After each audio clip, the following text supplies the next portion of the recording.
As a new viewer, I've heard you mention Renaissance season, but what does that mean exactly? Stan, the man, that's a great question, and one that, frankly, I should probably be addressing week over week, because we got new people coming to the table week over week. Renaissance season is how we, way back last summer, decided to start referring to the upcoming 2021 college football season. Now, the thinking was twofold there. We had this perfect confluence of events coming together. You should also know I love the word confluence if you're new here. You'll learn that in time. But when I started looking at these two things coming together, one of them being romanticism and the other just being reality, I said, if these converge the way we think it will, it's going to be an incredible season, a Renaissance season, a season that makes you hearken back to a lot of the aspects about this game you thought may have disappeared. The romanticism was that you had something that a lot of folks tried to take away from you. We're looking at Big Ten footage. I don't need to remind you guys how perilously close we came to just having the Big Ten powers that be take the season away from you. And even though we had a season, it certainly wasn't a normal season during 2021. Some of that was within our control. A lot more of it was outside of our control. I'm not here to relitigate that. But that was 2020, not 2021. But the point was, 2021, you were getting back a lot of stuff that you had never had taken from you before. And all of a sudden, you had to experience not going to a game, not seeing your buddies every Saturday, not going back to that town you love to visit about 6 or 7 times per fall and winter.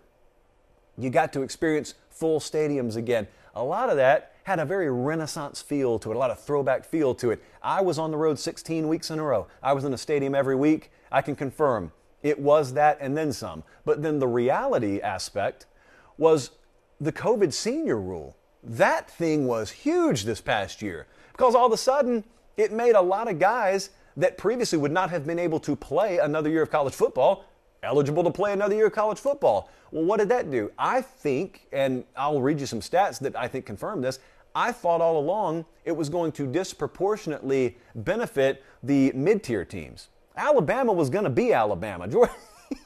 Colin, he's rolling some footage I've never seen us use before.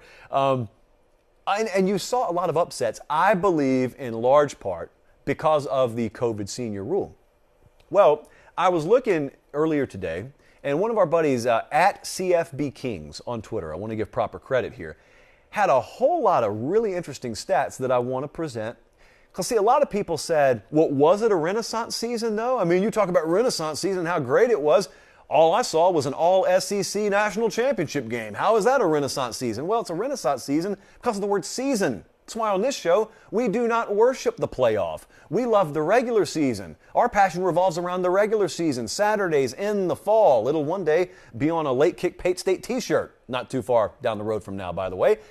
We love that. So how was the season? We don't judge the quality of a season by 2 games in a playoff in NFL stadiums 1,000 miles away in January. Well, I'll tell you how the season went. Again, these stats from our buddy at CFB Kings. Listen to this. This all happened in 1 year. 13 ranked teams lost in the first 2 weeks of the season. That is the most in AP poll history. 25 ranked teams lost in the first 4 weeks of the season. Again, most in AP poll history. 34 ranked teams lost in the first 5 weeks. That is the most in AP poll history. It continues. 47 ranked teams lost in the first 7 weeks. That ties for most in AP poll history. A&M snapped Alabama's 100-game win streak against unranked opponents. That goes all the way back to 2007. That's the last time Bama had lost to an unranked team. Wake Forest started 8-0, first time in program history.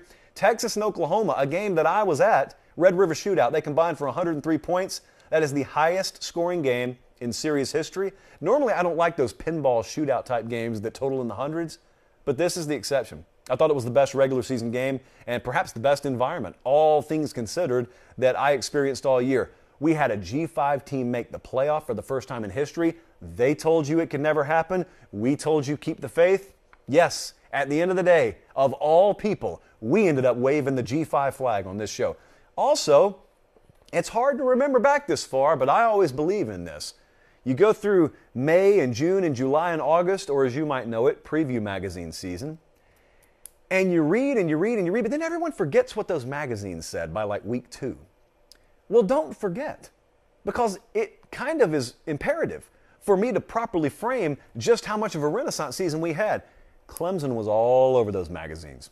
Ohio State was all over those magazines. Oklahoma was the preseason number 1. And Bama. Those were the 4 slam dunks to make the playoff. In fact, I had a lot of folks. I remember us doing the Q&A segments in August. A lot of people were saying, this season's going to be a waste of time. Same old, more of the same. I can tell you right now, before we ever play the season, Ohio State's winning the Big Ten. Oklahoma's winning the Big 12. Clemson's absolutely winning the ACC. Bama's the only one that even won their conference, much less made the playoff. Yes, it was a Renaissance season, which begs the question, many of you have already asked me this, what's the 2022 theme going to be? I don't know. We had the Renaissance Tour in 2021. We got a little while to figure that out. It'll come to us. Not just me, it'll come to us. We'll figure out how we want to frame this 2022 season, what we'll call the tour. I think we'll have even more fun with it than we did this last tour, to be honest with you.